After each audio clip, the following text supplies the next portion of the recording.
is, there's our thing for tonight, and then do I have something that will show that? There we go. Yeah, there's the practice questions for oncology on my website.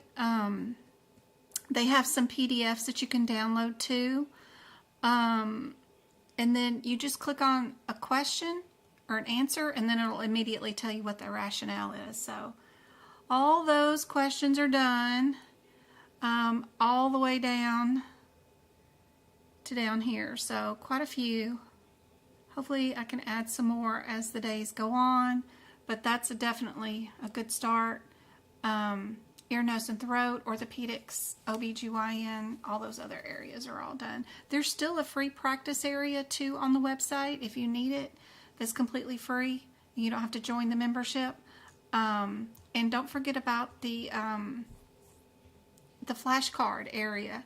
That's supposed to help you in E&M. So if you can memorize what the headers are of all these E&M codes by going through these flashcards several times, that'll help you in E&M, I promise. So once you go through them once and answer all three of the flashcards just one time, you'll need to leave the program and then rejoin it, which is all free, and then you'll be able to redo the flashcards over again.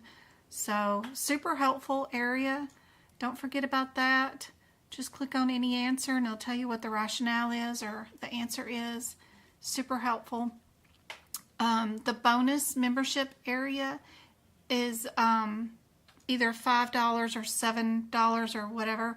And I added a little area over there that says who wrote them. Well, I did. But I got the information either from AAPC or AHIMA to create the questions. What I'm doing is going through like their study guides and finding the information that they like and how they say to code things.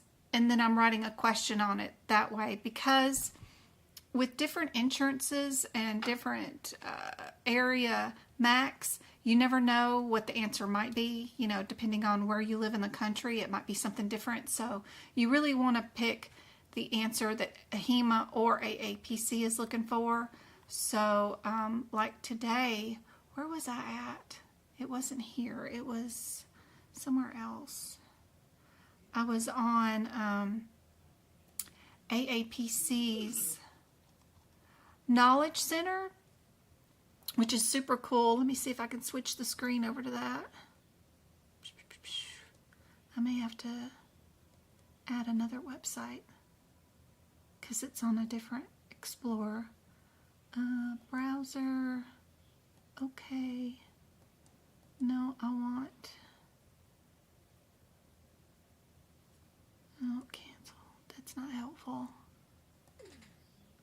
That's not helpful. Yes, delete.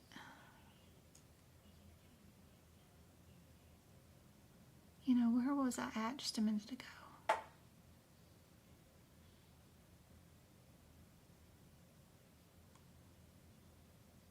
Website. I was here. I'm sure I can do it from there.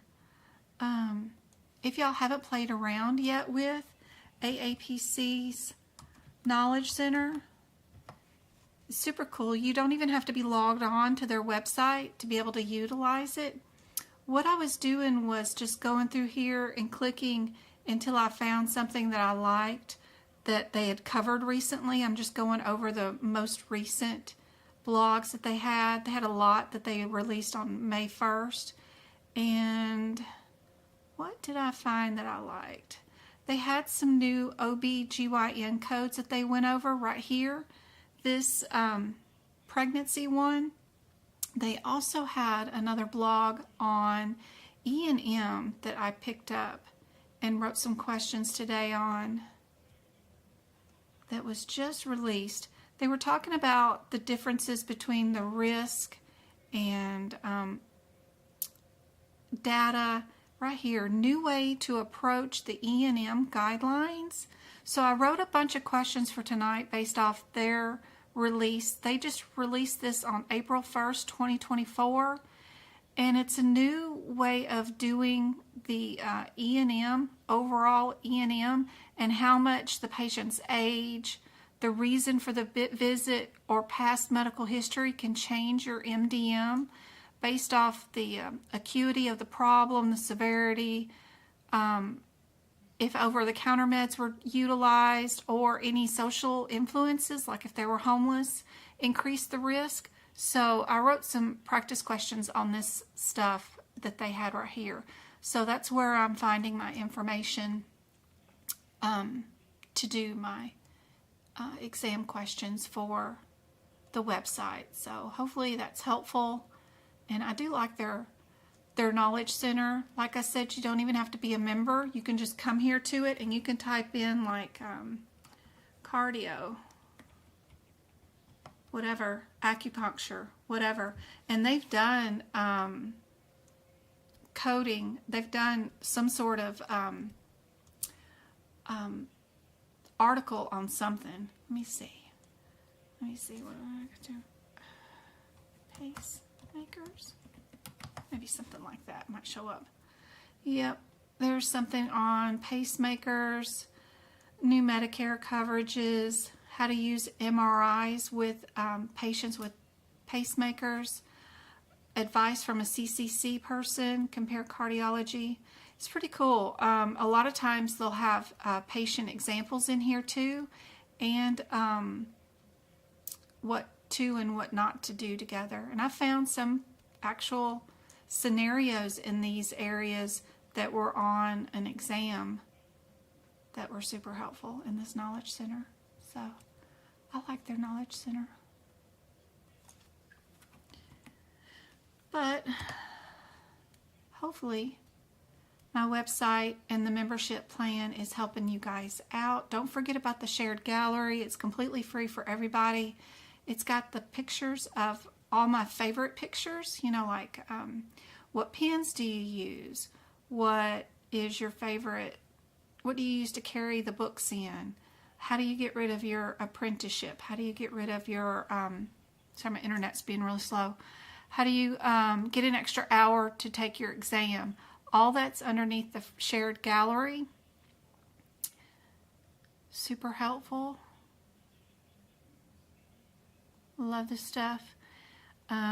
There's the first page in Appendix L. It's really helpful. What camera do you use? All that kind of stuff. How do you make your ICD-10 notes? That's all there. How do you bind your books? It's all there. Super helpful. Whoops. Super helpful.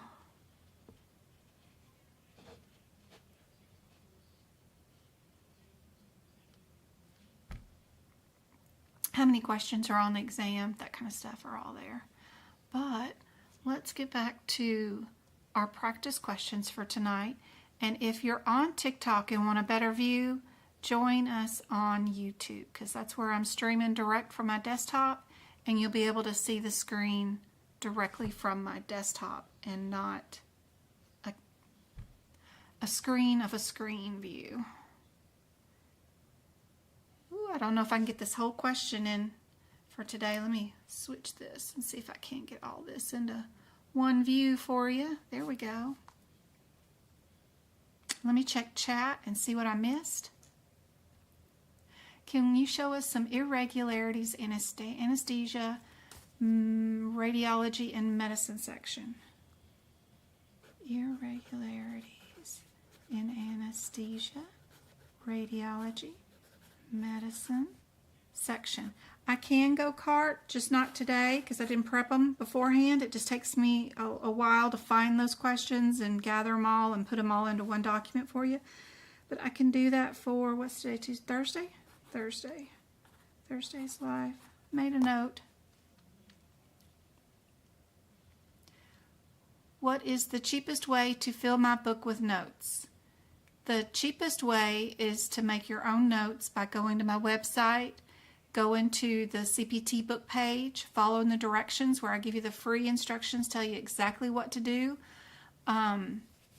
with each of the sections, even how to do your ICD-10 book and how do you make your notes. And then if you need follow-up or need more help and you can't do it just from my free instructions there, probably, let me get there real quick.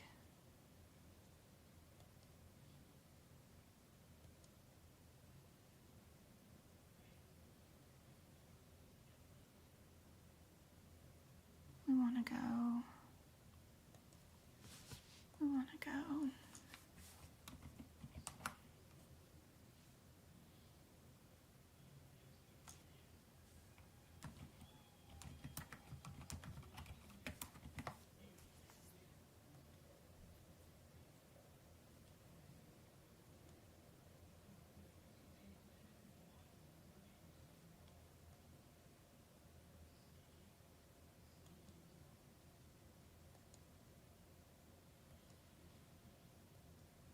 We want to go to my YouTube channel. That will be super helpful because if you do join my YouTube channel, just becoming a member is super $4.99, that will give you access to all of my playlist. You can go to my playlist and go to either CPT book prep or ICD-10 book prep or HitPix book prep. You can click on the full list. This will show you where you can find all my book prep videos. It doesn't do the entire chapter, but it'll do like the first 10 pages of all the chapters. Like respiratory, all the sections are done here somehow or another. Lab and path, auditory, cardiovascular, every single one of them's got some video somewhere. And you can follow along. There's 3 hours of the digestive book where I'm going code by code and adding the notes in here. And for $5, this will show you step by step the most available videos, of course, of how to make notes in your book on every single section. And that'll help out a whole bunch. But, also on my website, I've got that free area right there under the resources tab that will show you exactly how to make up your own notes. You just click on each picture, it'll show you and tell you exactly what to do, how to make your anatomy, and how to do your ICD-10, and there's some bonus material here too. So it's all free. Show you how to do it. Okay. Back to our question. And back to chat. Hope that's helpful, Cynthia.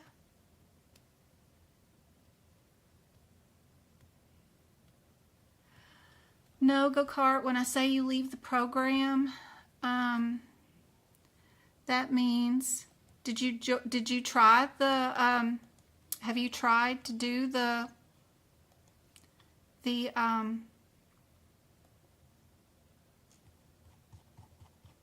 flashcards yet? Because if you do the flashcards, you'll see exactly what I'm talking about.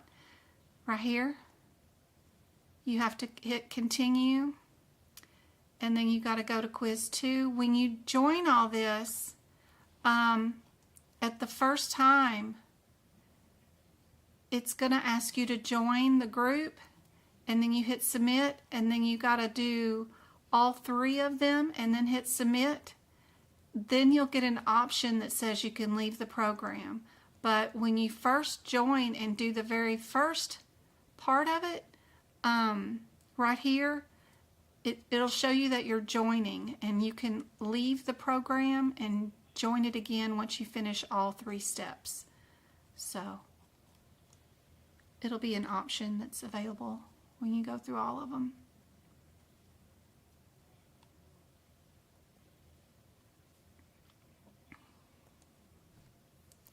Which of the following accurately describes the criteria for Medicare to cover acupuncture sessions for low back pain? But it has to be chronic. Is the pain must be chronic and it'll last at least 6 weeks. The pain must be chronic and it'll last at least 12 weeks. Pain must be acute, or the pain must be chronic, lasting at least 8 weeks. So it's just a difference between how many weeks What do you guys think is the answer for this one?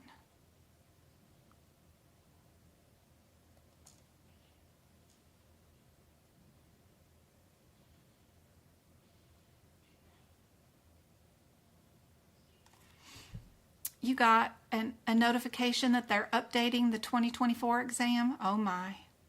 I saw somebody else say that, and I never know if they're true or not, but that the exam has updated to fill in the blank. But people have been saying that for 6 months now. So I don't know. I never know if it's true or not. I have been buried into the website this weekend to get all those practice exam questions posted for you guys that bought the memberships. So I haven't paid any attention to anything. Thank you guys for the thumbs up on the live.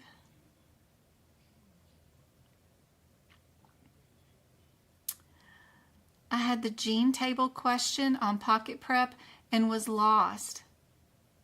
Will those be on the CPC exam for sure? They can help out. Where's my camera? You were lost even with the page numbers of where the answers were?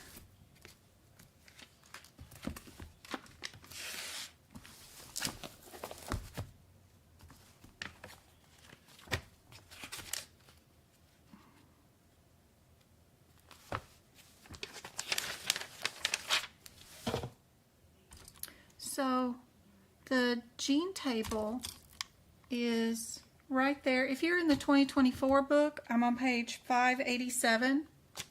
And so what you're supposed to be looking for is the name of your disease that you're looking for. And that will be found in this commonly associated proteins or disease table right here. So you would just look through this column to find the disease that they're looking for. I know on Pocket Prep they did a couple of them. They did the breast one right here for the protein of the inherited breast cancer thingy. And all you have to do is, if they're going to order the BRCA1 and 2, what would be the answer? Here's the codes that are associated with that answer. And that's all the gene table is telling you, is where would you find the codes for this particular inherited breast and ovary cancer gene. And that's how you use this. And then it tells you where the codes are, and then you can go back here and find your codes and your parentheticals and how to use them if you need it. But that's all the gene table's for. And the most common column you'll be looking for is this one right there. I hope that's helpful. Whoops, wrong one. I'm going to get rid of the camera. I hope that helps, Danny. This started at around 5:35.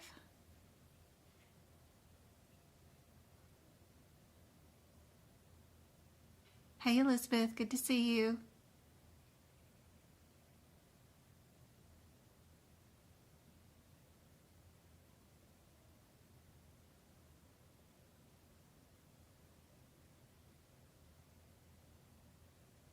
And it was a YouTube today.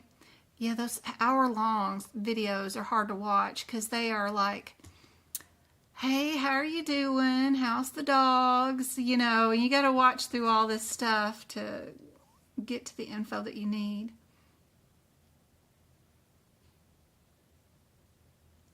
What question are you asking, Ada? Did I miss it? Where would I go to help find the answer to that question, Jen?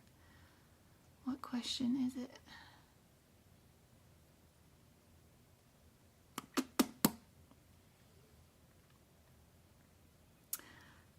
Slushy, I have a quick question. Where would I find the answers to the questions like these in my book? Lord, I don't know what you're talking about. I took my CPC exam the second time and did not pass. I also was not aware that the questions are different each time. Of course, yes. They have, they used to have 6 different versions of the exam. Now that they have every exam generated electronically in a system, theoretically, every single exam for every single test taker could be unique. So yes, it's never going to be the same exam each time you take it.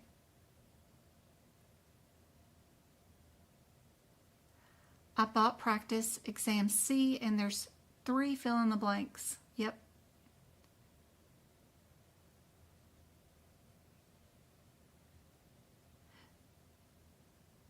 It was for autism.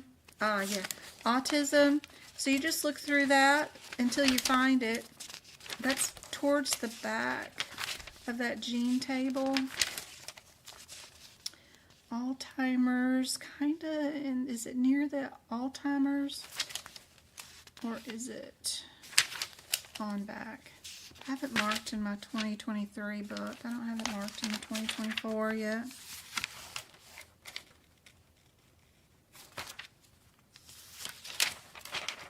You just got to do this huge little search through that last column of the commonly associated whatever and find it. Family, hereditary, follicular, hearing, metabolism.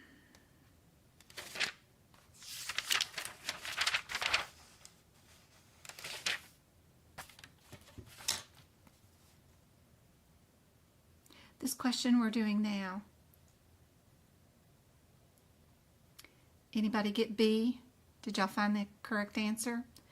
I got this information all about acupuncture from APC. Which CPT codes should be used to report 30 minutes of acupuncture session without electrical stimulation? Which set of codes? Y'all work on that one while I keep checking up on chat.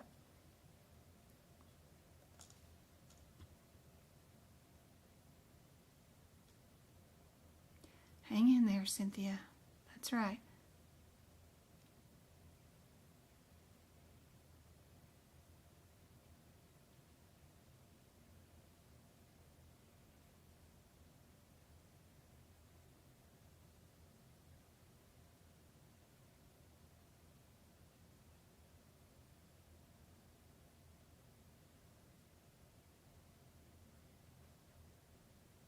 Nate says A. Hey everybody, you're late. Hey Lauren, good to see you. Ooh. Book pushed the camera out of the way. If we are in the 978 area,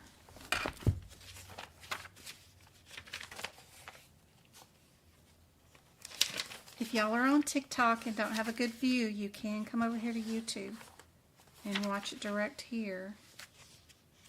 A lot better view here. 9, 7, 8, 10. We've got all these lovely codes. Don't forget to mark your do's and do nots in the acupuncture. Acupuncture used to be on the exam recently.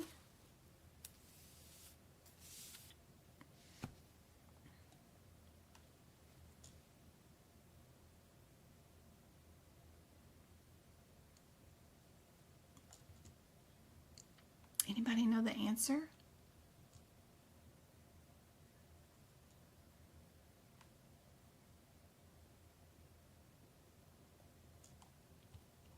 Correct. A is correct. Good job. When can an evaluation and management E&M code be reported separately during an acupuncture session? Only if the patient has no improvement of their condition. Only if dry needling technique is used, if the patient's condition requires significant separately identifiable service, if electrical stimulation is used during the acupuncture session.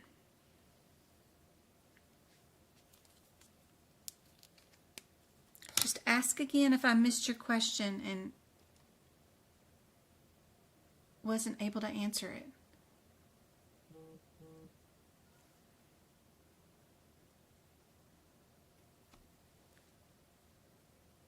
Put in chat what you think the answer is. Yep. C is correct. Good job. Easy peasy. How many total acupuncture sessions per year does Medicare cover for treatment of chronic low back pain, assuming the patient meets all the criteria and shows improvement? Will they do 12, 20, 30, or unlimited?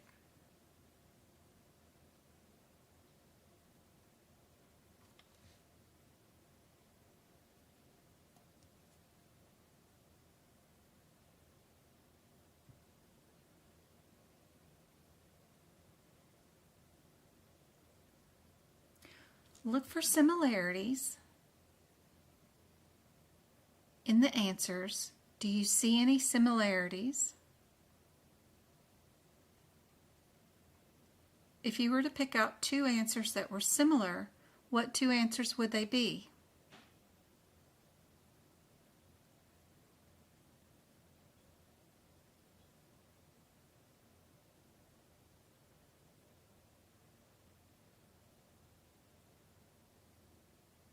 If you have absolutely no idea what the answer would be, try looking for similarities, which I see similarities in,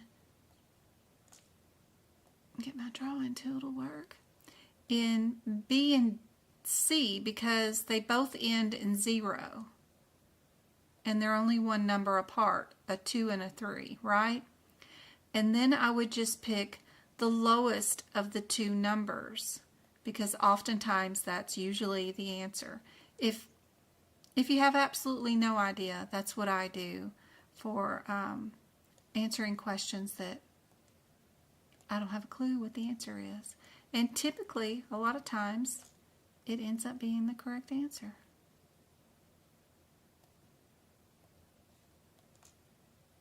And this was B, 20 sessions.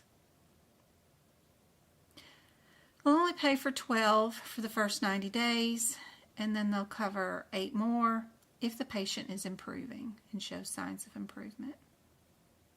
And that is per year. Which modifier should be used to indicate additional acupuncture sessions are medically necessary and supported by documentation? 25 KX 59 GA.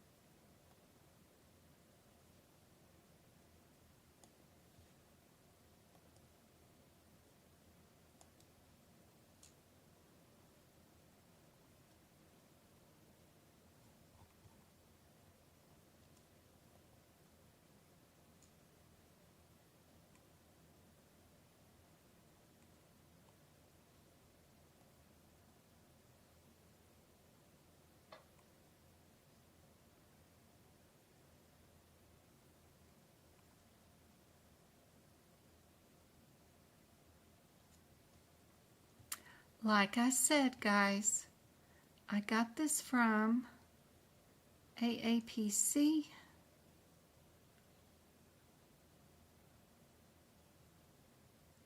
if I can't find it.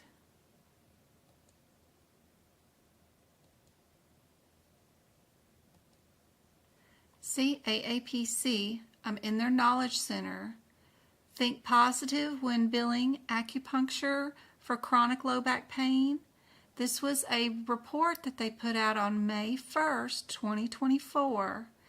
And this is the information that was inside their documentation. I find some of these examples inside the exam. So that's why I used it to write these questions.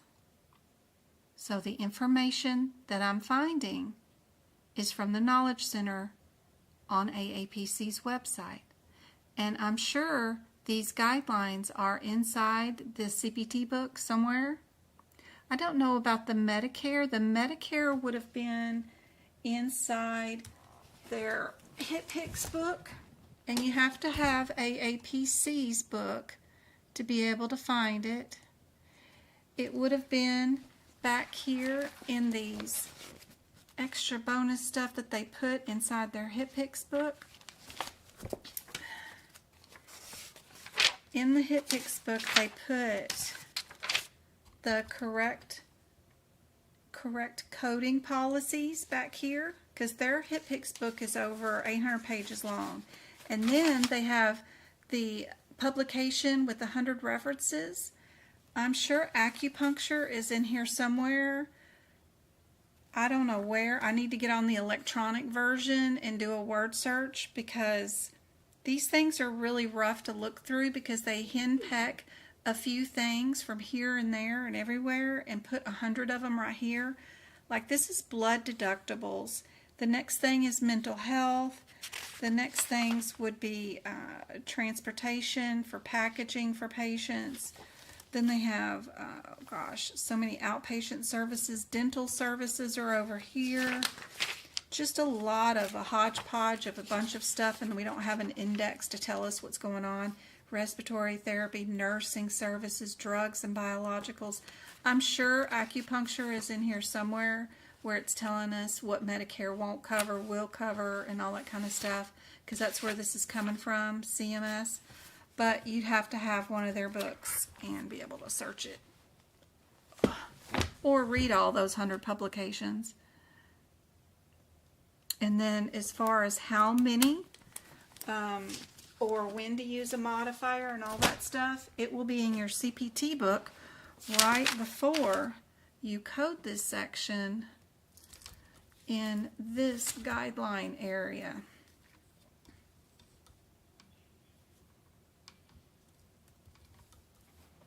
Right before the codes.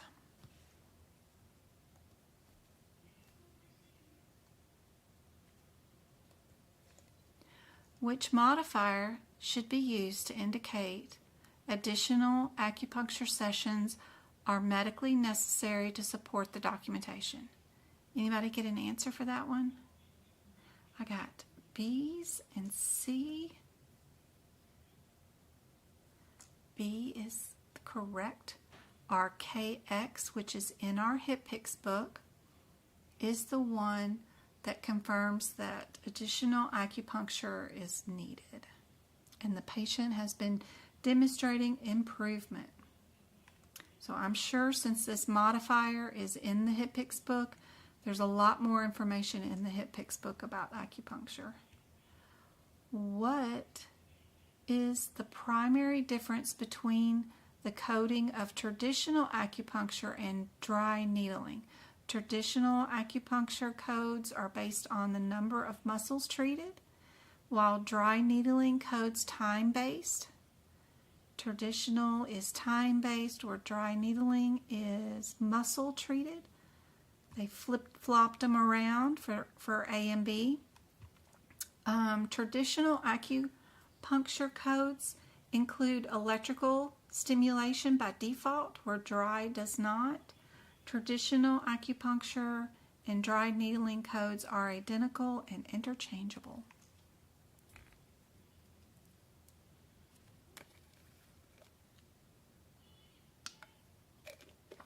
Hey Twinkle, good to see you. How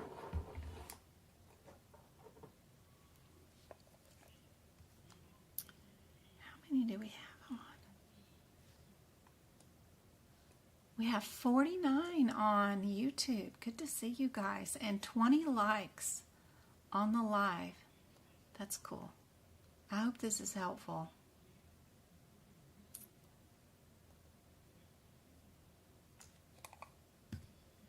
Yes. Should we mark our books with these questions? You should mark these examples in your books. Absolutely. Acupuncture was on somebody's exam.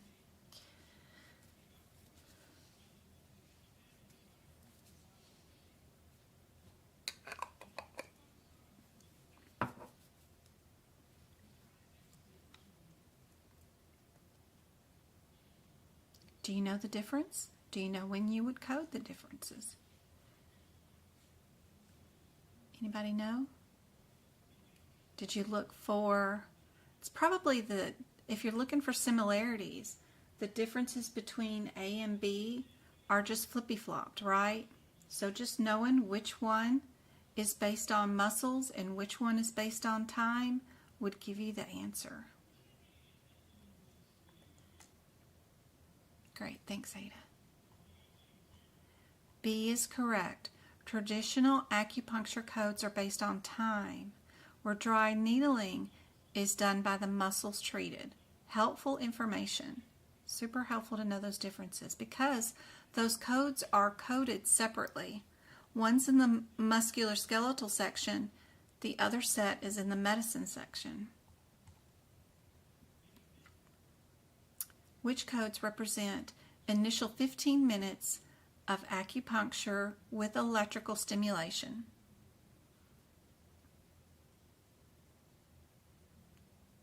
This should be easy peasy.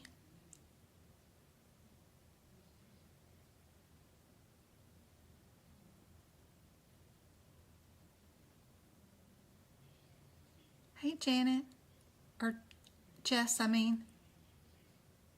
Good to see you. We got C. Indeed. Easy. Under Medicare, though, what must be documented to justify continuing acupuncture sessions beyond the initial 12 sessions? The patient's improvement, the patient's history of meds, the patient's preference, the patient's unchanged condition.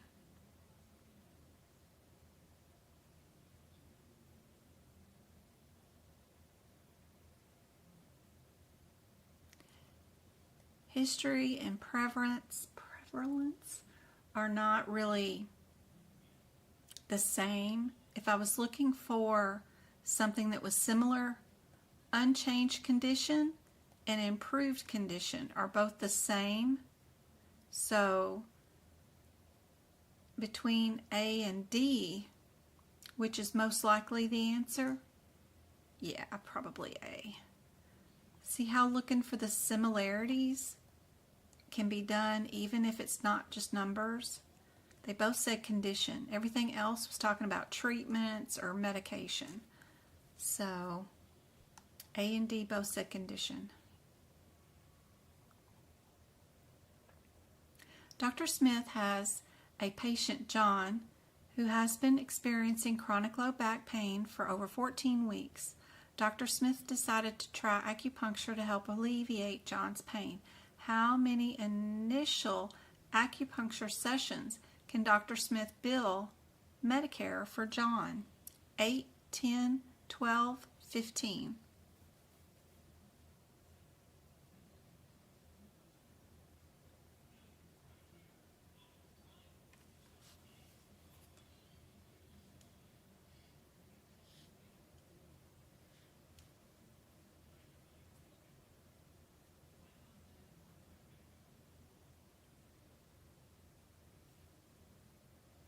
My neck is sitting here crackling and popping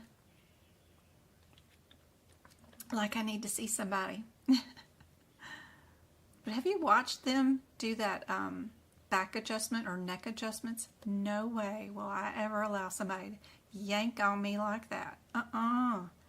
Lord. I know they look so relieved afterwards, but God, that looks terrifying. 12 sessions is correct. C. You work for a chiropractor? Oh my gosh. That looks just terrifying. But I don't know the medicine behind chiropractic, so I should make a judgment. But good gracious, that looks terrifying. Dr. Johnson has a patient, Emily, who is undergone acupuncture treatment for chronic low back pain. During her treatment, Dr. Johnson uses electrical stimulation. Which CPT code should Dr. Johnson use to bill for initial 15 minutes of this session? It feels great afterwards.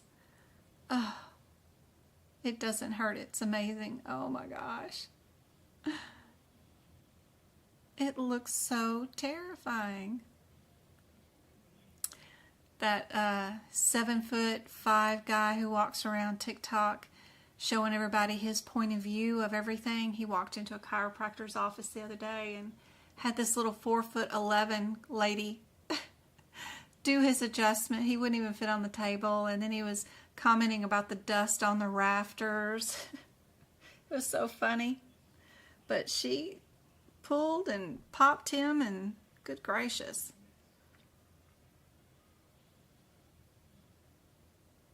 He said he felt better afterwards. Everybody got C again? Lots of C's. Dr. Lee has a patient, Sarah, who shows significant improvement after 12 acupuncture sessions. Dr. Lee wants to continue treatment. What modifier are we going to append? 25KX59GA.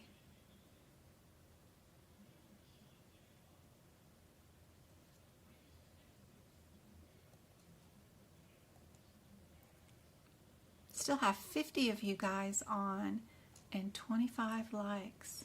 Yay.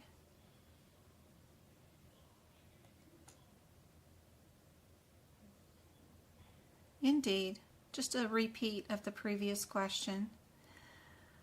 Dr. Martinez is treating a patient, Kevin, with dry needling musculoskeletal pain for 3 muscles. Which code would Dr. Martinez use to bill this service?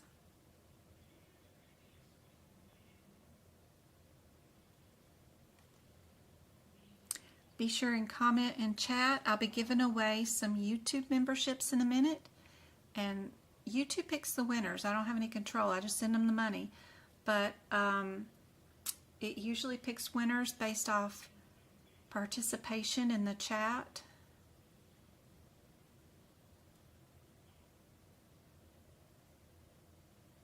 You can even comment where you're typing from if you don't know the answer. If you don't have your books with you and you're just helping out, you can let me know when you're having your exam. I've got a running list here of a bunch of people having their exam soon.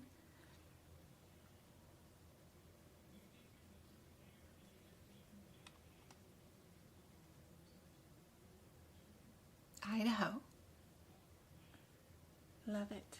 I'm coming to Tucson, Arizona in the middle of June, and then I'm coming to Minneapolis, Minnesota, the end of June, the 1st of July. So if you're in any of those areas and you want to meet and greet, I'm happy to meet with you and your books and see what I can do to help you out for a couple of hours or something during the day.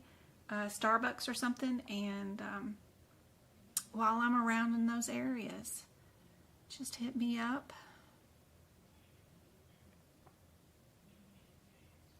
Indeed, D is the answer. Good job. Dr. Patel has a patient, Lisa, who's receiving acupuncture for chronic low back pain. Dr. Patel performs a significant separately identifiable E&M service on the same day as acupuncture. What modifier should Dr. Patel use? 25KX59GA. Minneapolis, Minnesota? Yes. Minneapolis, Minnesota. We are staying like convention center-ish downtown area for like 7 to 9 days. I can't remember how long, but my boys will be at a convention, so I'll have all day free and, you know, nothing to do. If you're around that area and want to come hang out with me at Starbucks or something, I'd love to see if I can't help somebody while I'm there. I've done that before in Texas and other trips. Happy to hang out.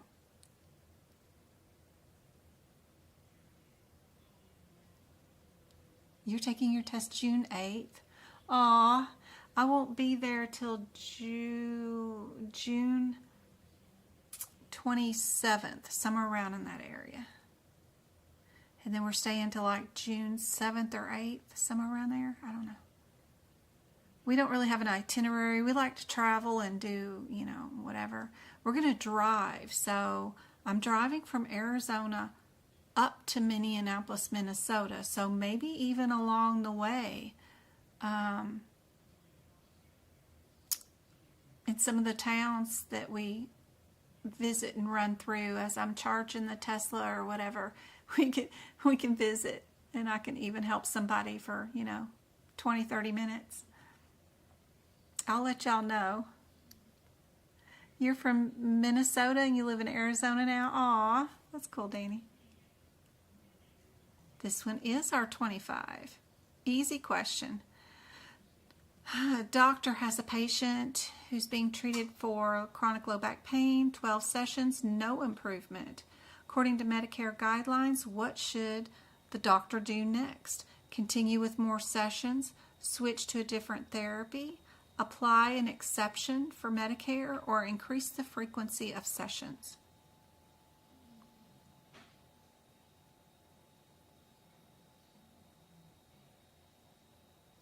I'll let y'all know more about our itinerary probably as we're leaving. I'll probably be on TikTok streaming some of our trip, and then Grandma and Travis are staying home. He doesn't travel very well. He gets too anxious. But James and John and I will be going, and we'll be streaming, and we'll let you know where we're going to be that day. And maybe I can visit quite a few of you along the way there or on the way back. We don't have to stream it. We can do it private. Doesn't matter. Also, I'm just happy to help out. Y'all really think Medicare will give exceptions to anything? Y'all got some wishful thinking going on.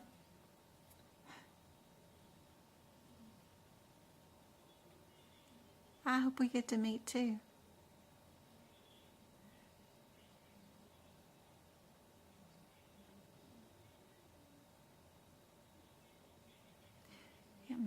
Medicare don't take no exceptions. There ain't no exceptions to no rules. They're just gonna write all these legislative whatevers and not pay for it anyway, but keep taking our tax dollars. So out of those, would we increase the frequency, continue more sessions, or do we have to switch therapy? Indeed, go-kart, we are going to switch therapy.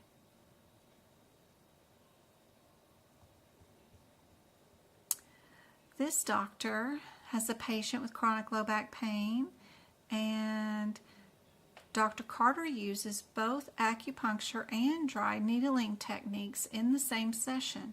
According to CPT instructional notes, how should doctor code this session for non-Medicare patient?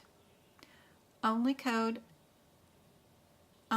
acupuncture codes should be used. Only dry needling codes should be used. Both acupuncture and dry needling codes should be used, or use a special modifier for combined techniques. So it is in your CPT book on what to do. You just got to find it.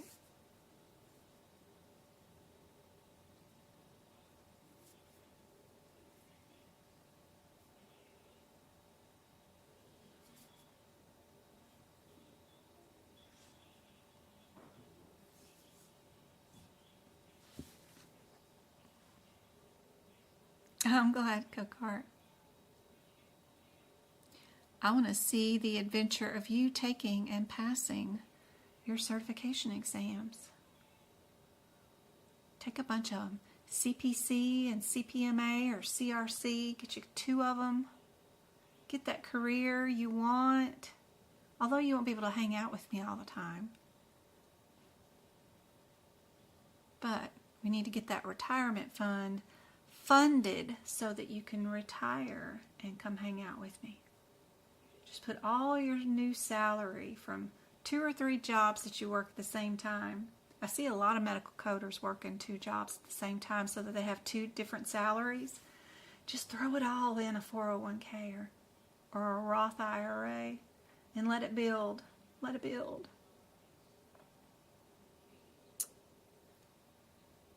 Ooh, we got A's and C's. A's and C's.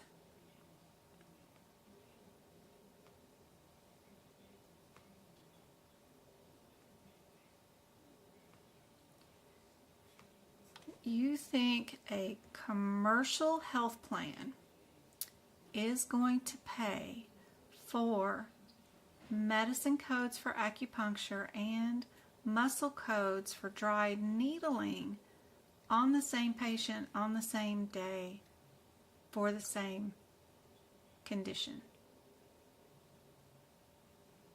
And they're going to allow that type of coding to happen.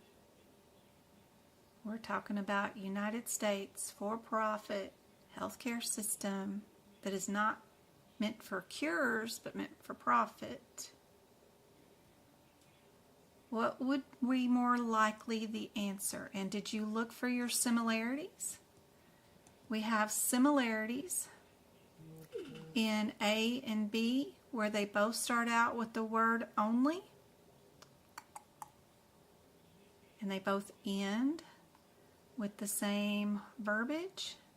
So out of those 2, what would be more likely the answer?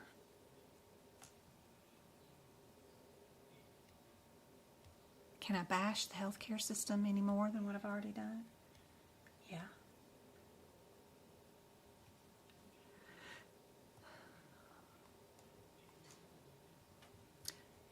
We're only going to bill for the acupuncture. Yep. Absolutely. Good job. Don't forget to look for your similarities. When you don't know an answer or you're unsure, be sure and look for similarities. Dr. Thompson, because that's exactly how AAPC writes their questions. They have 2 similars, and then just the difference between those 2 similars is the issue that they're asking you about.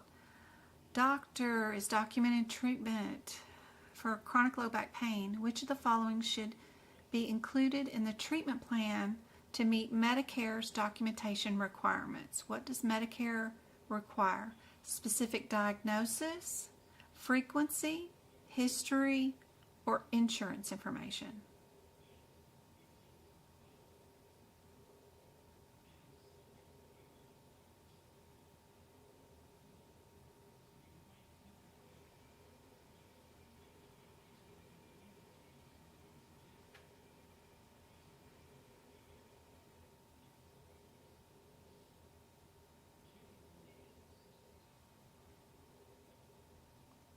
How is, remember Medicare, the other questions that they were asking constantly was, we have to show patients improvement or we won't pay for more sessions, right? So, when you build a patient's treatment plan, what here will show if they need to do more sessions, that improvement, right? Is it a diagnosis? Will that show that a patient is improving if we need to order more? Or would it be frequency, duration, and goals? Or would it be their medication history or their insurance details? Look at it that way. Think about what's the correct answer for the previous questions and what would tie in to make the new answer correct. That's how I did the CPMA exam in just 2 hours and passed it, was thinking about prior answers to prior questions that would make this new question correct.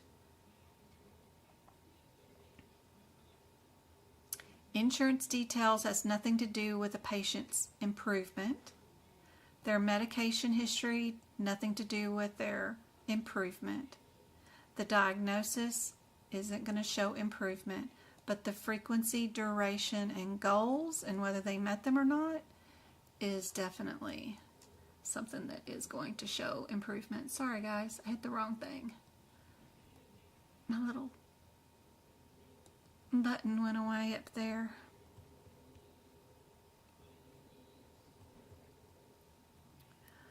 Doc is treating a pregnant patient who has been diagnosed with intrahepatic whatever of a pregnancy. We call it ICP during her second trimester. What should Dr. Anderson report as her diagnosis code? Ooh, we can move on from acupuncture finally. They're all O26s. And what's one thing about pregnancy and the way we diagnose pregnancies that would have you being able to do this question without getting out your ICD-10 book?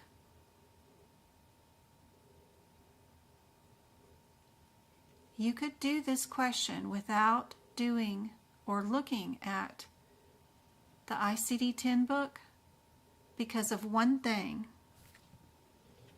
What would that one thing be?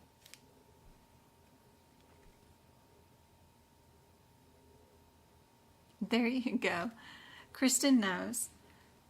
The 6-digit in pregnancy codes is all about the trimester. First trimester, second trimester, third trimester, or unspecified trimester. They did tell us what trimester the patient was. So without even opening a book, you should know the answer. Isn't that handy dandy?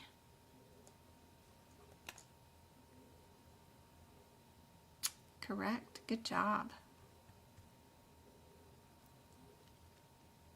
Dr. Brown, Emily, third trimester, diagnosed with ICP. She's experiencing severe itching of the hands and feet, which is common for ICP. What would this one's diagnosis be?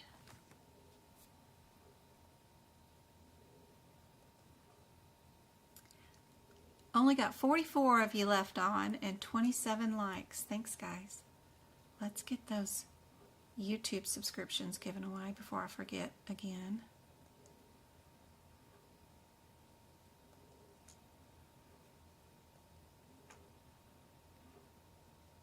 Indeed, 3. What about this one? Dr. Carter needs to document a specific week of gestation for the patient Sarah, who has been diagnosed with ICP of the first trimester.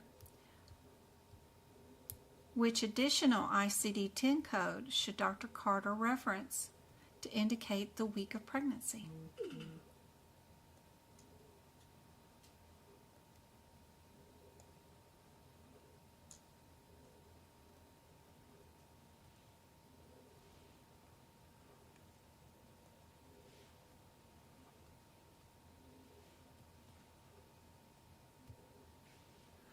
Let's give away those YouTube memberships. Let's see who won. Virginia, Tasha, Yasmin, Trey, Nor. Yay, congratulations guys. I hope those YouTube memberships help you out. Now you have access to all my exclusive videos, all my book prep videos where you can watch me do code by code. I do the first 10 pages of the ICD-10 guidelines, just a ton of stuff, plus all the old workshops which have 75 practice exam questions. And we do them in the same pace as the exam so that you can follow along and try to find the answers as fast as I do in the same pace as what you will face during the exam. So, super helpful. Let's see. Indeed, RA, Z3A will get you to the weeks. Dr. Davis, patient with ICP in pregnancy, lowers bile acid blood test shows an elevated level of 12. This test indicates the likelihood of ICP. What is the threshold for bile acid level that indicates ICP? Is it 5, 8, 10, or 15? If they're already telling you in the question that 12 is elevated, then you know the answer isn't 15, right?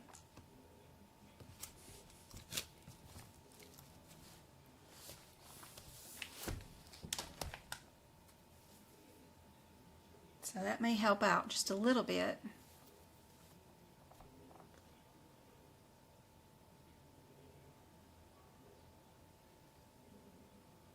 Indeed, 10 is the answer. You can just write that level, near those codes. And if you haven't found these codes out yet, they're only in the 2024 book. They're not in the 2023 book. They are new codes for 2024.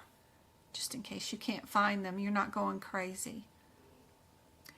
Dr. Evans is caring for a patient, Kelly, who has been diagnosed with ICP in her first trimester.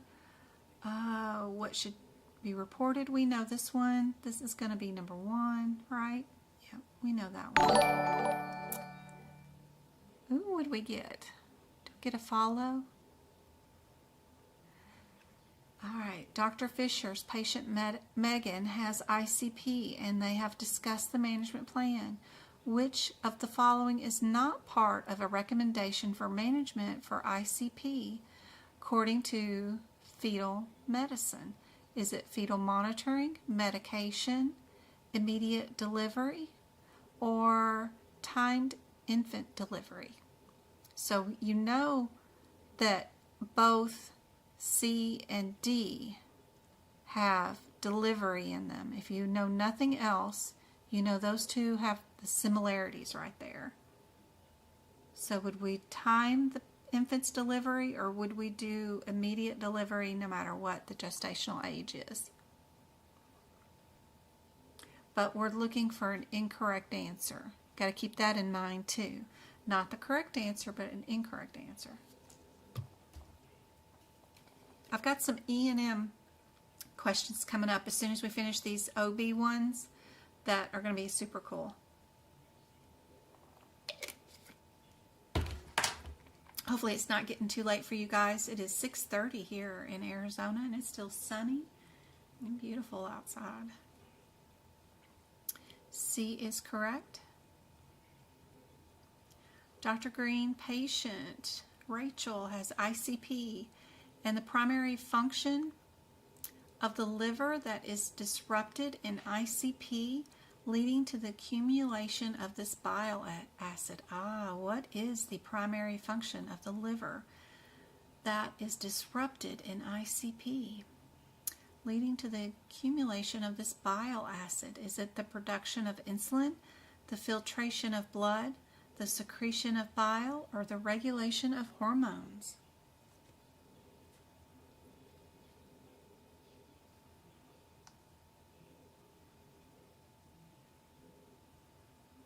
Yeah, it's just matching, word matching, even if you don't know anything about it. Bile to bile, right?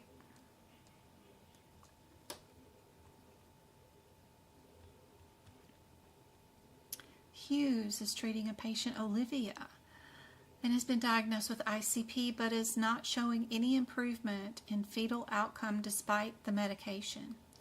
What is the only known cause treatment for ICP that Hughes should consider? Should they increase the medicine, extend bed rest, giving birth, or dietary changes?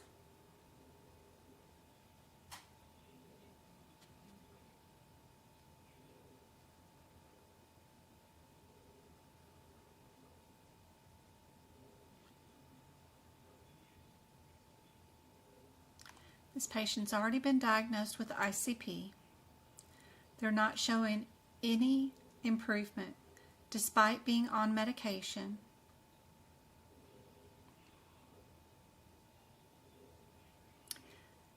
When we give a patient medication for ICP, do you think dietary changes are already implemented at that point anyway, or with the medication? Probably. We probably told them to bed rest. We've already fixed their diet. And if we've done all that and they're not showing any improvement in the fetal outcome, what would we do? What would be left to do? Yeah, giving birth. It's the only known treatment.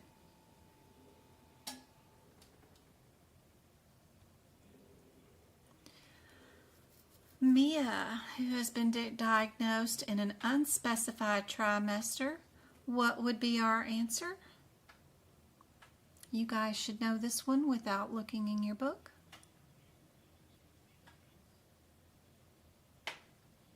Good job. Good job. Lily has ICP and is at risk for severe complications. Which of the following is not, we're looking for an incorrect answer, a potential complication due to ICP? Is it preeclampsia, gestational diabetes, respiratory distress of the fetus, or hyperthyroidism? Which one is not a complication of ICP? Think about bile.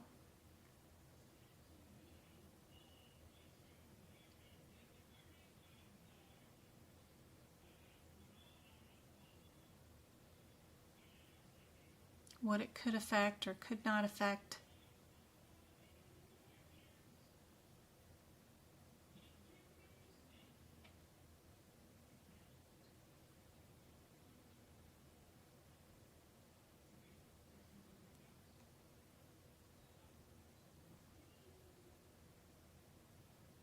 Think about the liver, what all it does, what it can affect, and what the liver does not affect. There you go. Thyroid. Yep. Good job.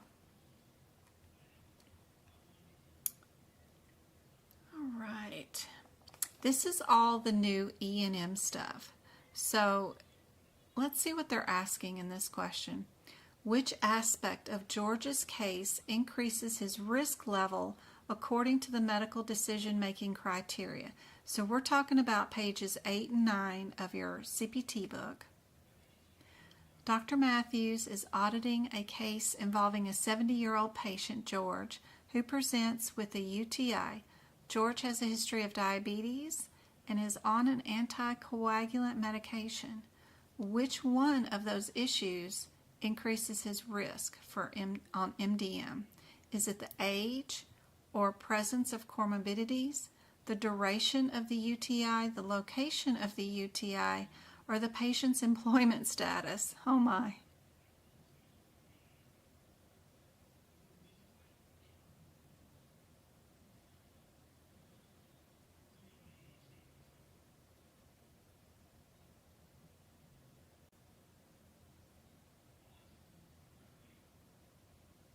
Cynthia, if you're not finding the codes in your book, it's because these are new codes for 2024. That's why. They're not in your 2023 books.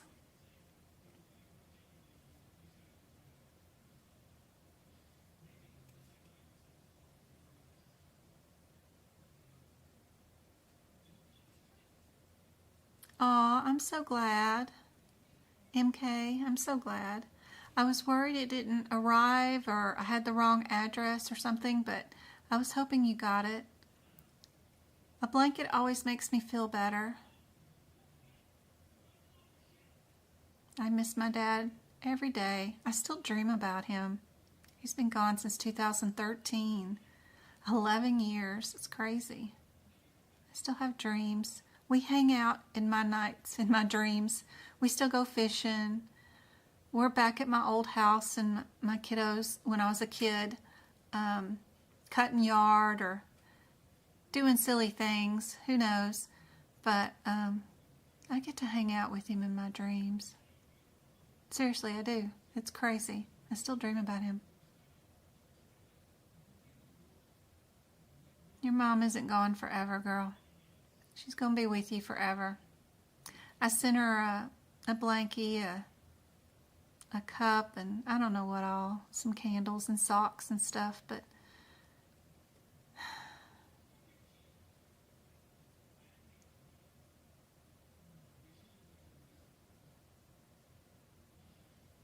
bye, Jabes.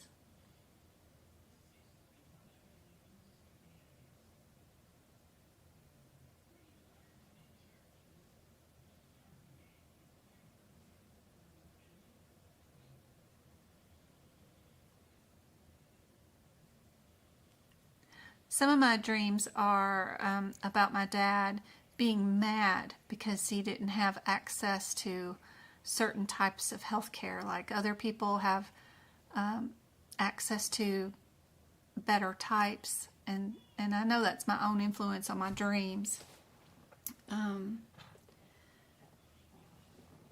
But like, I remember the day he died, I woke up from a dream and my mom hadn't called me yet. And it was a very angry dream about, there was one lady in the ER and he was in the ER and the other person was getting treated and he wasn't. He was being ignored. And that's the day my dad died. I woke up to that dream happening and my mom called me at work later that morning and she had found Dad passed away. Like, oh, I dreamed of him last night.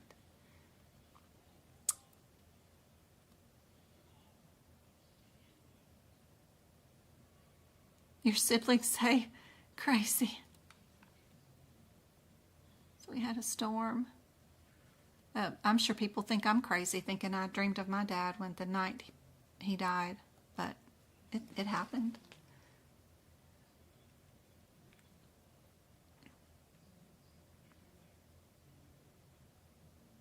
You have your day after tomorrow? Is that when you're having your exam?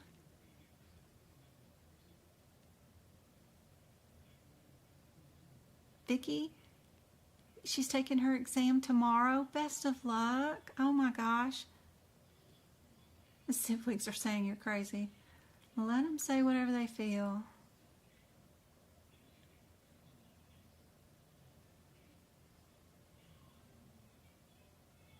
Sometimes you get a random smell, and I always say, is my dad saying that he's still around? Yeah, absolutely.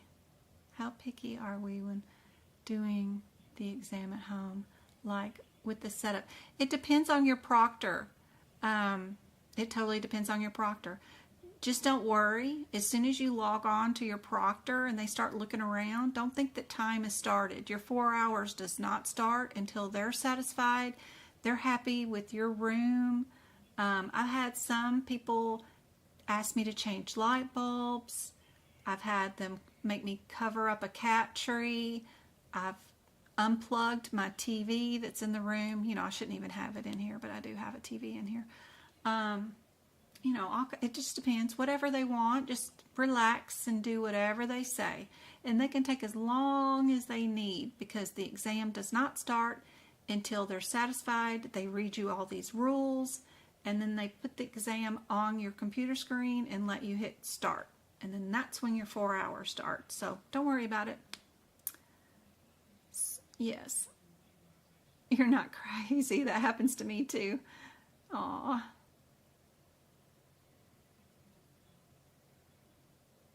My mom says that's the way they say goodbye. Oh, I couldn't get a chance to speak to her on her last day. I reached her when she was unconscious. I was fixing her stuff. Aw. Don't worry about that. You took care of her every day forever. you were all, the last few minutes of her life, she already had other people there. Like her mom was there, her siblings, whoever else has passed before her were there keeping her company during the last moments of her being here. Don't worry about all that. No. She'll be back to come get you when it's your time. So don't worry about all that. Don't worry about it. That's fine. Don't dwell over that. When I took my CRC at home, I had to change my light bulb in the lamp. Yep. Everything went fine. The proctor was very patient. Yep. I was with my dad when he passed away in September, and he actually told me he was seeing angels. Yeah, they do. Absolutely.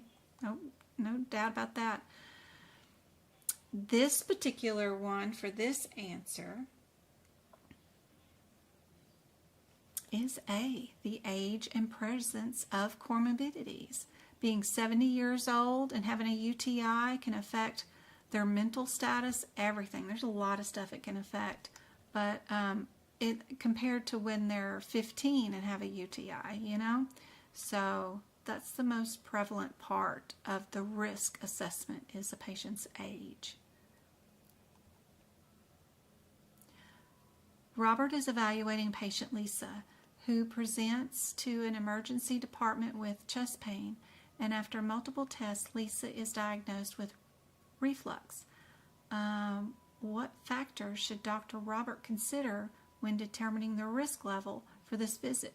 Is it the final diagnosis, the initial concern for an MI, or a patient's history of GERD, or the cost of the treatments test performed?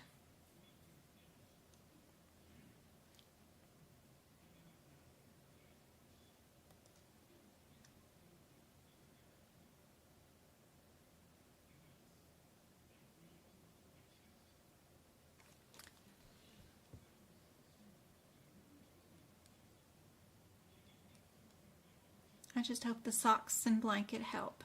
That's awesome. Just don't stress over your missing her too much. I know it's hard.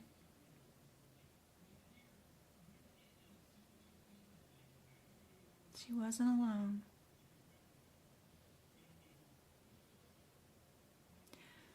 People that are taking the exam tomorrow, there was a blood thing. Ooh, where was that? That was on somebody's exam recently. Where am I at? Circulatory system, maybe? Endocrine blood? Maybe endocrine blood? Oh, there it is. This thing. Be sure, if you're taking your exam tomorrow, you know what this THYMOSIN is. It stimulates the production of the T lymphocytes. You got the, okay, did she get you the weak thing? Yeah, it's right here at the door. Okay. Did you have a good practice? Yeah. Okay. Well, I mean, like, we didn't do much because there was no one there. Your coach didn't show up? No one like from varsity or JV was there. We just literally just sat there and rolled on the ground and just did tumbling, played around.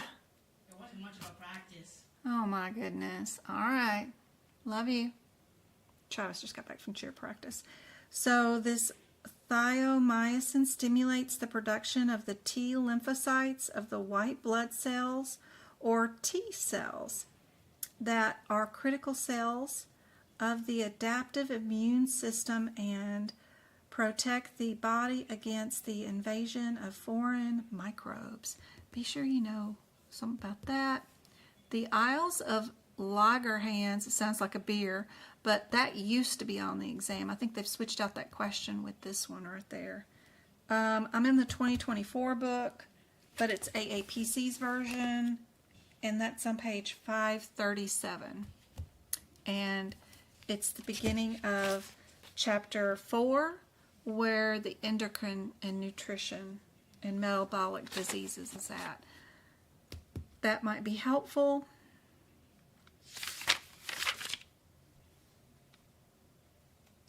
If you're taking the exam,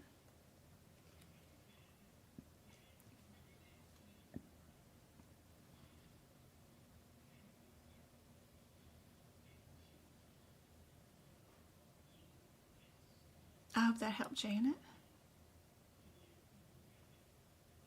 He told me everything he was seeing.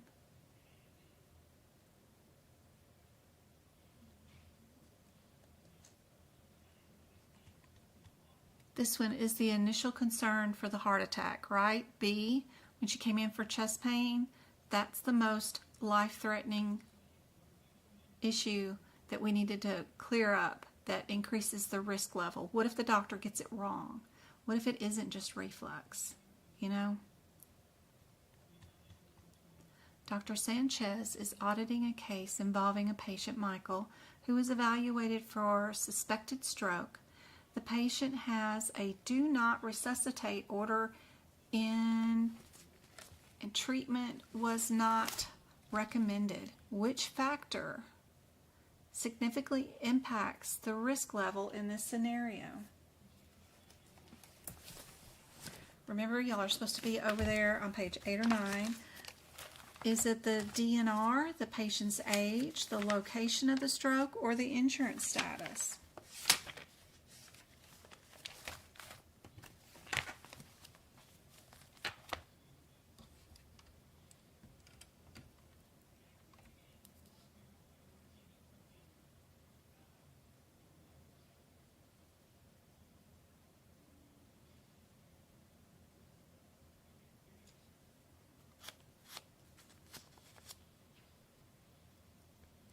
And right there, decision not to resuscitate. We are in the high risk morbidity of the high risk. Yep. Do not resuscitate right there. That increases your risk level. Is that DNR order? It's an order. Thomas is auditing a case where a patient, Sarah, underwent surgery for chronic heart failure and required a preoperative consultation with a cardiologist. How should the consultation impact the risk for the surgery?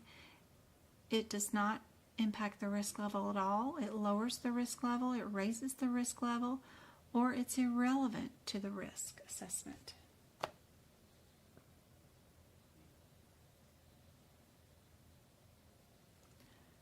Underwent a surgery for chronic heart failure and requires a preoperative consultation with a cardiologist. The fact that this patient needs to see a cardiologist prior to having a surgery, does that lower the risk, raise the risk, have no impact on the risk?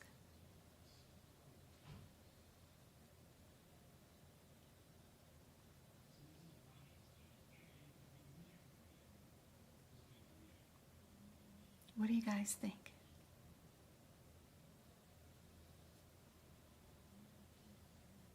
We have 5,000 likes on TikTok. Thank you much, guys. Indeed, it does raise the risk. Good job. Collins is auditing a case involving a patient, Emma, who is homeless and presents with a severe infection. Which social condition should Dr. Collins consider when determining Emma's risk level? Is it her employment status, her smoking history, her homelessness, or her family history of this illness?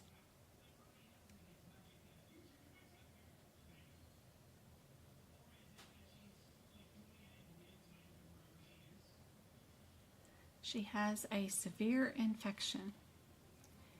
And they did ask which social condition. The only one that is social, it's not her personal history of employment or smoking, right? It's not her family history of an illness, but her social condition of being homeless is exactly what they're looking for. Yep. Pay attention to the key little words.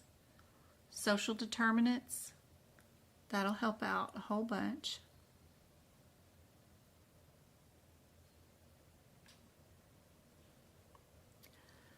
Dr. Brown is auditing an emergency department visit where a patient, Alex, with a history of hypertensive crisis, blood pressure of a reading over 180/120, presents for evaluation.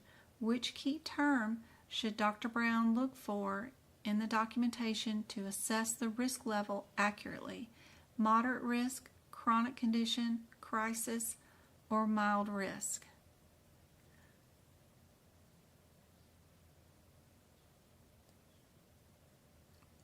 Out of those sentences, what word is the most prevalent that increases your risk level?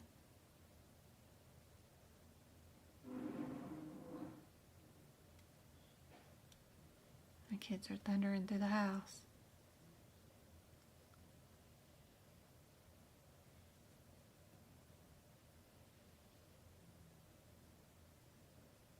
A lot of varying answers. Indeedy. Our little crisis, right? Pretty alert kind of word, right? That suggests a high risk level.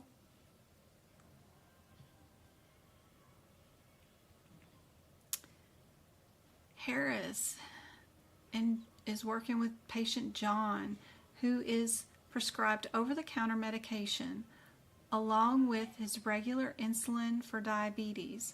What should Dr. Harris, look for in the documentation to understand potential risk? Is it the instructions to take the pain medication separately from the insulin, the cost of the over-the-counter medication, the duration of the insulin use, or the brand of the pain medication? John was prescribed over-the-counter pain medication along with his regular insulin for diabetes. What documentation needs to be in the chart to understand the patient's risk level? A lot of times the patients have cough and those NyQuils and things like that, they have a lot of sugar in them. You have to be really very careful about that kind of stuff. You're giving it to a diabetic patient.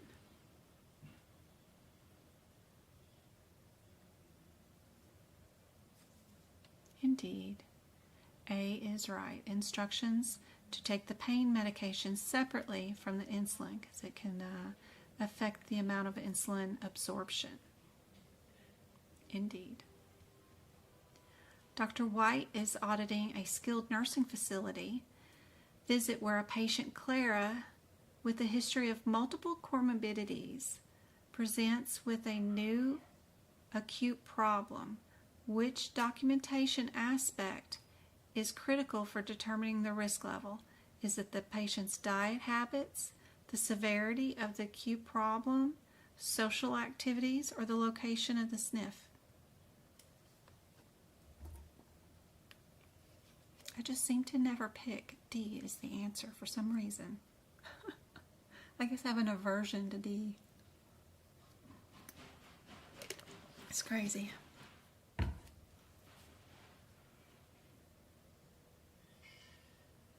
A or B?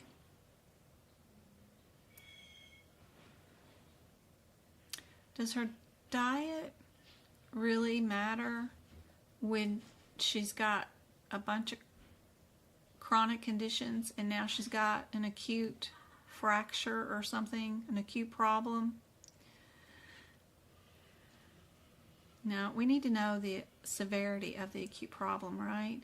We need to know what the heck's going on. Is it just a finger splinter, or is it something major for her age?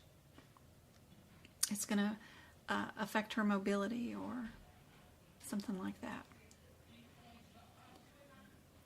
Dr. Martin is auditing a case where a patient, Nancy, presents with symptoms suggesting both a common cold and a potential pneumonia diagnosis. How should Dr. Martin use the differential diagnosis to determine the risk level? Focus solely on the common cold diagnosis. Consider the potential pneumonia diagnosis as it implies the higher risk. Ignore the differential diagnosis or use the cost of treatment as a factor.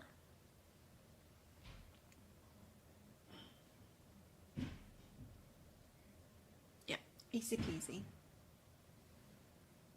Consider the potential. Yep, pneumonia, because it implies the higher risk. Yep.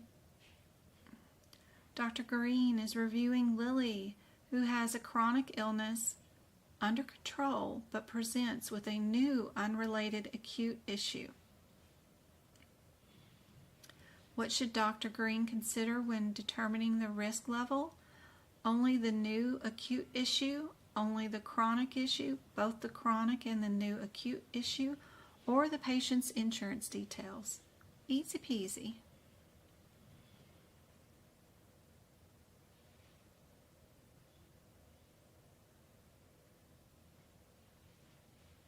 That's always a tough decision, MK, right? But I know you had your mom's best interest and her own wishes.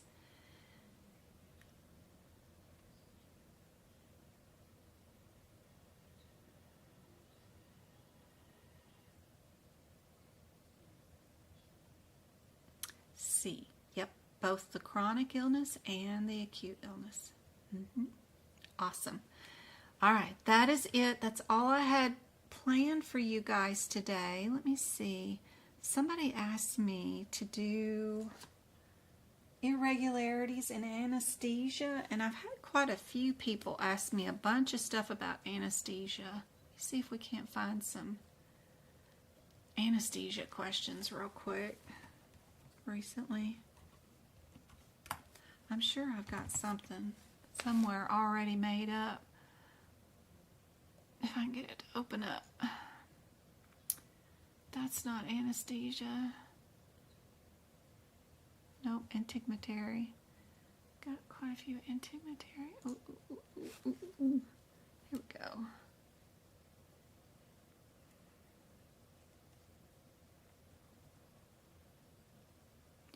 Let me switch documents here.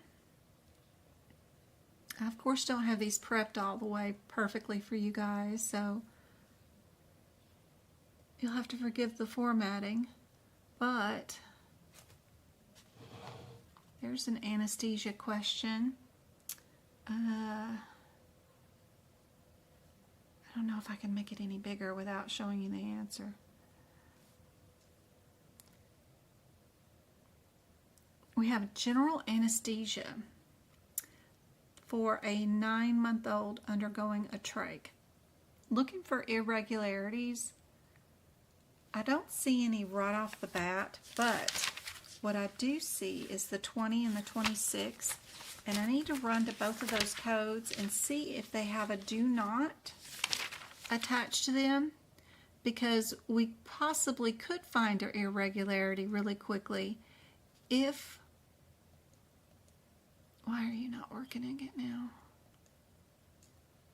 Let me remove the camera and the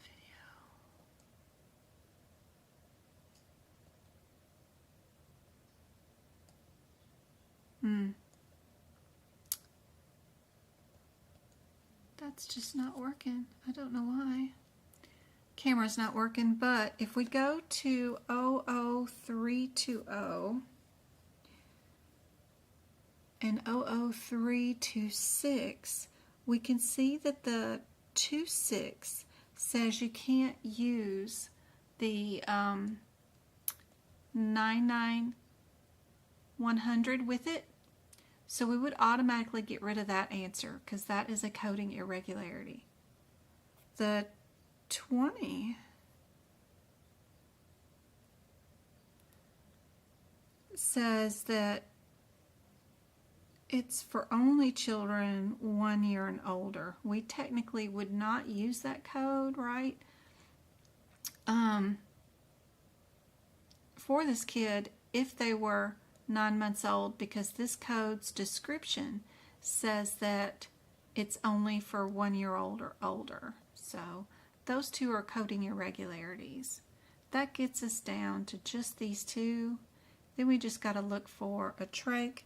Are we doing the all procedures of the esophagus, thyroid, trach, and lymphatic system, or are we doing the one with the larynx and the trach, but the one for the less than 1 year of age, which would be our 26, because it's just an age thing, because that's 1 year and up, and this is less than 1 year, and we don't need that 99, right? That's how you find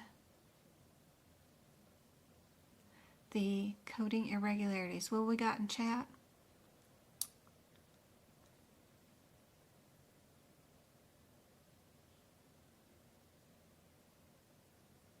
Aw. She had to make the same decision for her brother. Aw. Life is so hard. It is, MK. Jennifer Simmons, she took her exam last Friday and she passed with an 81. Congratulations. That's awesome. Good score. That's about the absolute best score you can actually make, because they have so much of it is stacked against you before you even walk in the door. 15% of the questions you're just going to get wrong. So getting an 85 or anything near that is like dang near perfect questions. Exams. Very good. Congratulations. I hope something I said or did made a big difference and made it easier for you to pass. If you got any advice, you got 100% on lab and path. Good girl. That you're like my third one in a row here that did that. That's awesome. Third one in a row. I know I've got 3 of you girls that did that. That's awesome. Oh, that's great. I have somebody in here who's going to take it tomorrow. Yep, C was the answer for that one. What do you think about this one?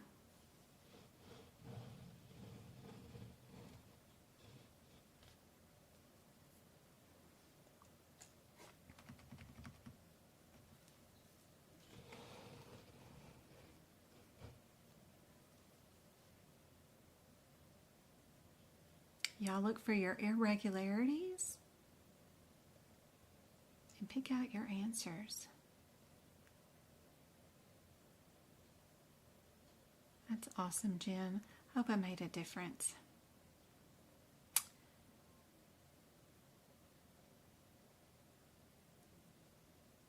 We don't have to calculate anesthesia based off time and units for the CPC exam. That's more of a CCS exam. My notes have how much each code is worth per base units and how many points they qualify for. My camera is just not working right now. I can't get it to come on for some reason.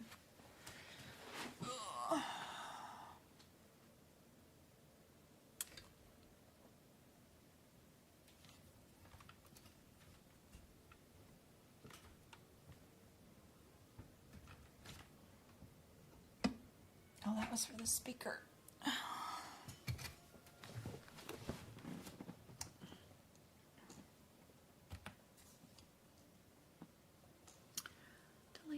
Delete.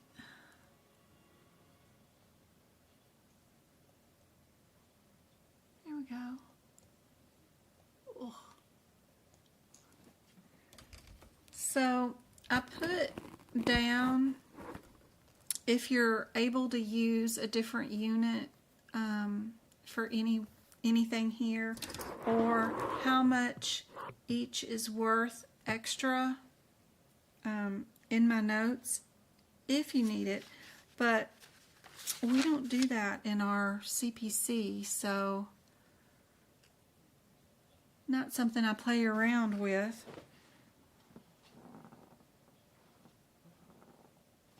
And I definitely shy away from billing patients anything at all in all my days of working in medicine. I don't think we should be billing people for keeping them alive.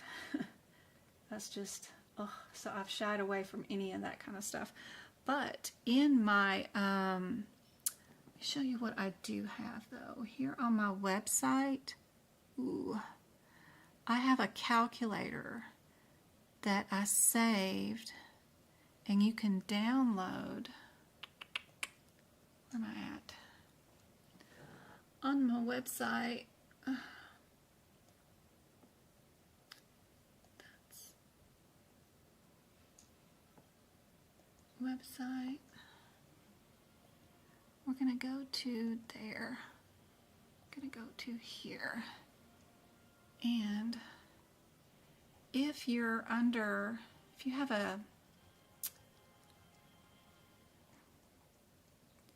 the membership for the practice exam questions under anesthesia, I have a list of the MAC worksheet and this physician coding anesthesia right there. You instantly download those. Those just come pop up for you.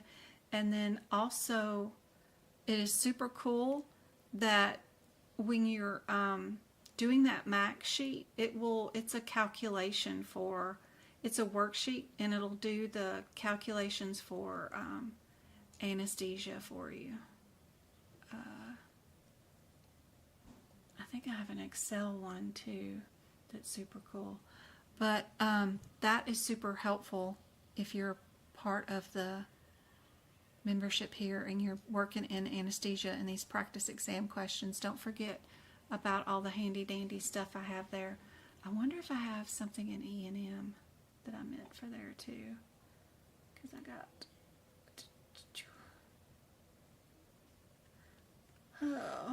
the E&M. Yep, there's the anesthesia point procedure. I was supposed to put that under anesthesia. I think I put that underneath the E&M, so I need to move that. But this is pretty cool. Let me see if I can't show you, because it opens up to a different page. This shows you all the CPT codes and shows you how many points they are. Okay, I'm just going to have to turn on the camera because I can't figure out how to do that. Whoop, wrong. Nope, camera has died. Delete. Yes. Where's this one? Is that it? Yeah. This is pretty cool. So when you download that, it gives you every CPT code and then how many points it's worth. And each point is worth 15 minutes. So that's pretty cool too. I gotta move that to the correct tab. Yeah, we've all got the formula down in our notes, but I actually have some cool calculators for that on my site somewhere for you guys to download, that you can put in the CPT code and then it'll tell you with the modifiers how many units that anesthesia is. So it's kind of cool. But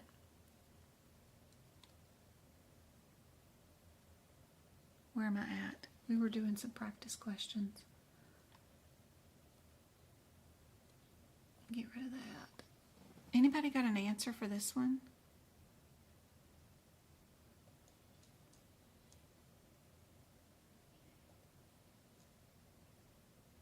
You're welcome, Virginia. I know. I find all kinds of cool stuff, and I don't know what to do with it all, and I can't teach it all.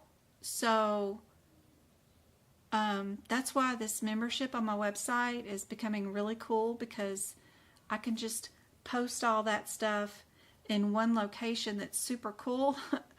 And then hopefully somebody will download it and figure out what to do with it all, because I can research like nobody's business, but teaching all of this in medical coding and billing is a huge undertaking. I can focus on the certification exam. The rest is just like, oh, it's so much. But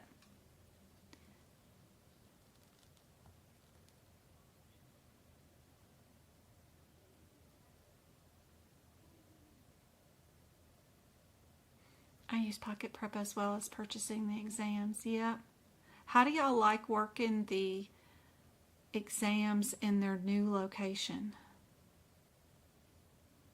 I know your anxiety is 10. Just let it be. You know, what will be, will be. There's nothing, worrying about it isn't going to help much. You know, just try to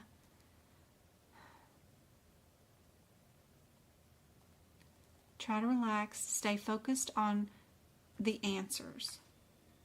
The answers will set you free. If the answer is this one, what do I need to see and hear to make it correct? That's all you need to do in dealing with these questions. The 00172 is down 3 times, so I would run to that code, 00172. The correct answer is right there in front of you. All you have to do is find your correct answer. So that's a repair of the cleft palate. That's exactly what we're doing. Would we add a qualifying circumstance code for a kid who's less than 6 months old? We'd have to find that out with its mama code, which is the 00170, which does not have a patient's age in it, and there's no do nots underneath it in a parenthetical, so we would use it. The 72 is a good code, and we would need that qualifying circumstance because the patient's less than 1 year or older than a year old. So probably C, right? If it was B, you're not accounting for your patient's age. 76 is dealing with a radical surgery. Nothing in the note says we're doing that. And then 70 is an NOS code, and we don't usually pick those as an answer. I highlight those as orange in all of my in my book, all the NOSs, so that it reminds me that most of the time the answer is not an NOS for AAPC. They're more specific than that. C is the answer.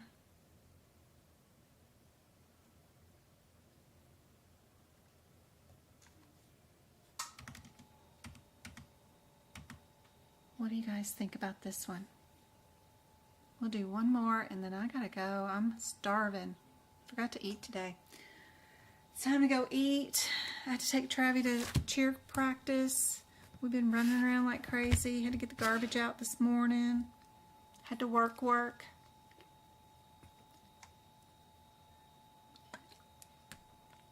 Oh, I gotta box up all my stuff, my work computer on Thursday, and get it shipped back out to work, because I'll be quitting my job.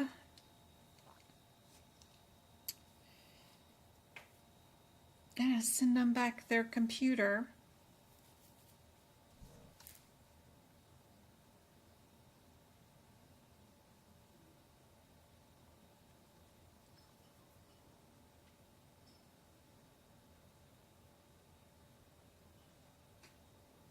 All of these codes are in a row.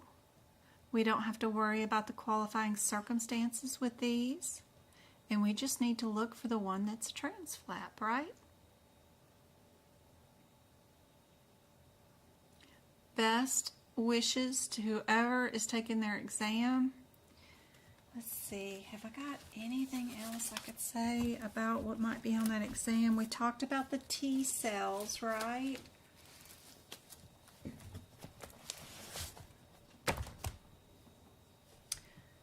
Parathyroidectomy, what connects bone to bone? Which is true about adjacent tissue transfer? Which one of these codes has a 90-day global procedure? You know, like cabbages. It would be a major procedure, not just like a gallbladder removal.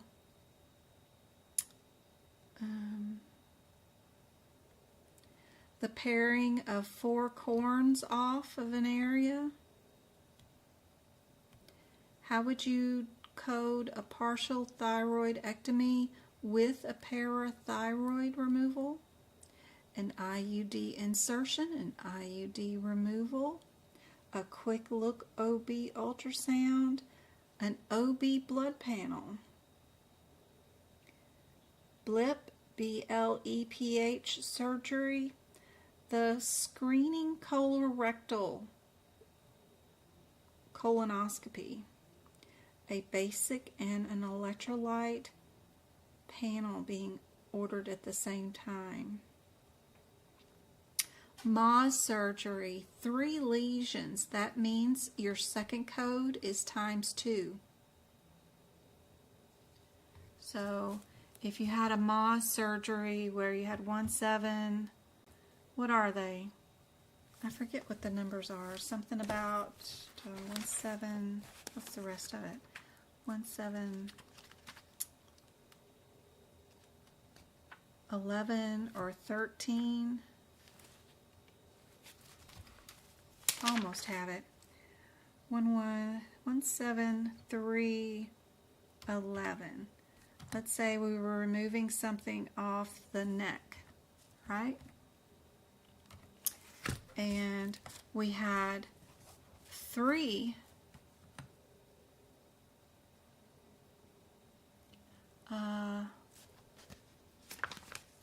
of those lesions we were going to remove.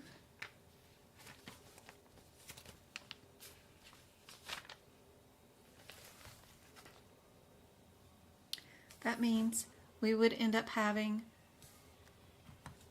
3 blocks, right? Because we remove it all at one time. Then we take the first block, and it had 4 slides, or what the book calls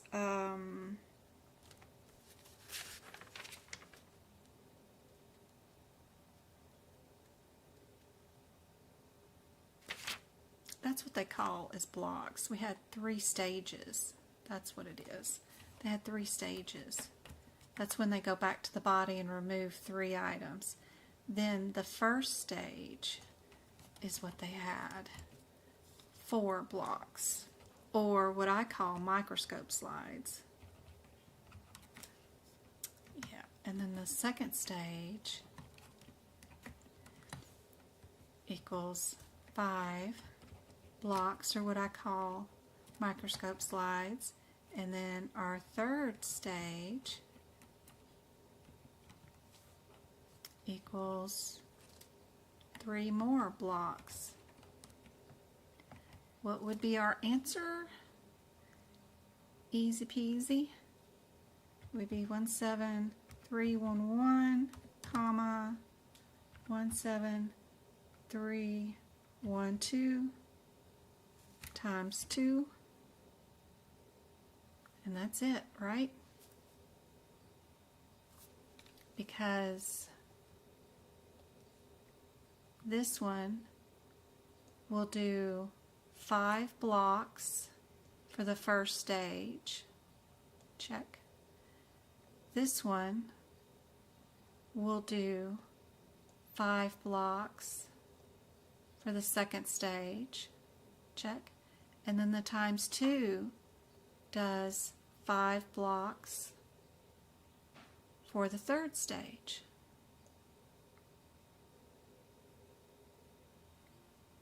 That's it. That would be the answer that you would look for on the exam. I just don't know if we were in the neck or if we were on the foot or trunk. So if you're on the exam and the body part ends up being in one of those areas, then you know your answer is going to be 13, 17314 times 2.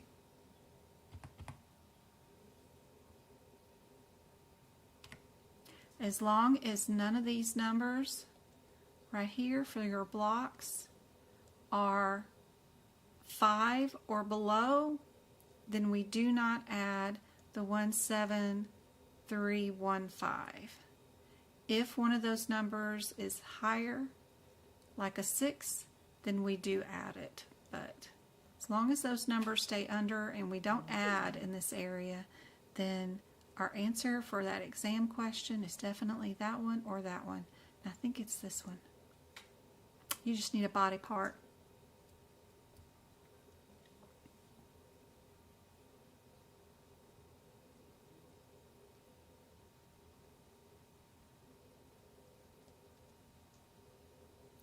Just remember to breathe. Remember to breathe. Remember to breathe, yep. And don't forget your peppermint. So, Nate, we would not use the 15 as long as these numbers right here are under or at 5. They could all be 5. That's fine. We still wouldn't add it, but if one of them changed to 6, then we would add the 15.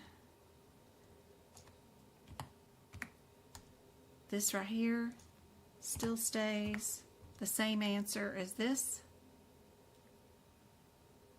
but if we change one of them to that, then we would add the 17315. Yep.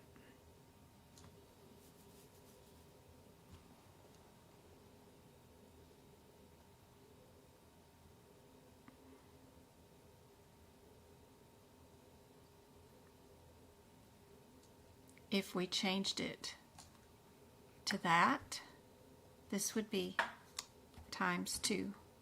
But that's highly super hard. AAPC isn't going to ask that. But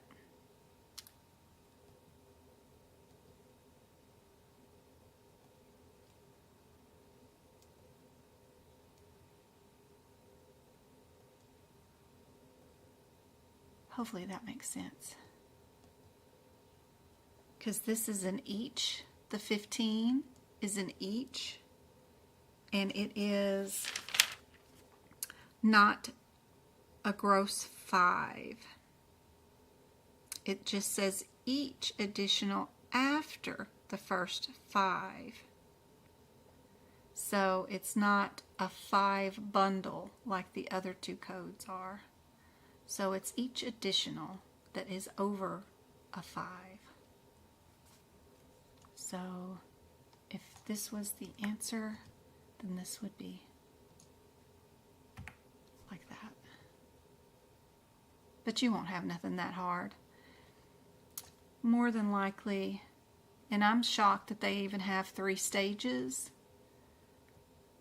more than likely your answers are enough as they are. They're probably more likely this situation and this being the answer. They're not going to combine multiple strategies. This is a big enough strategy that if you don't know how to do the times 2 right here for the second code and not add the 15 when not needed, then they don't need to go any further and make it any more difficult. But either this or this is the answer to their question that they actually have on the exam right now. So you just need a body part to know which one it is. Howdy, Julie. Good to see you. I hope this has been helpful. Howdy, Coder family. So great to see that all the time. Thank y'all for all the thumbs up. I hope this has been helpful. We'll be back tomorrow night on TikTok for 2 hours. We'll work on finding some more coding irregularities and answers like Go-Kart asked for. PPPO, I hope that medical coding subscription helps you out. You're very welcome. I hope to see you guys tomorrow night on TikTok. We'll be back here on YouTube on Thursday night. How many do we still have on? We still got 24 of you guys on. I got 42 likes, 6 new members. Thanks so much for hanging out with me. I hope those memberships help. And if you are a new member on my website and you're downloading those PDFs and the practice and those practicing all those exam questions, I hope they're super helpful. If you notice any issues or anything not working, be sure and email me and let me know. Thank you so much, guys. I love you guys. Proud of you guys. Love you, MK. I will see you, Go-Kart. See you guys tomorrow night. I hope this was helpful.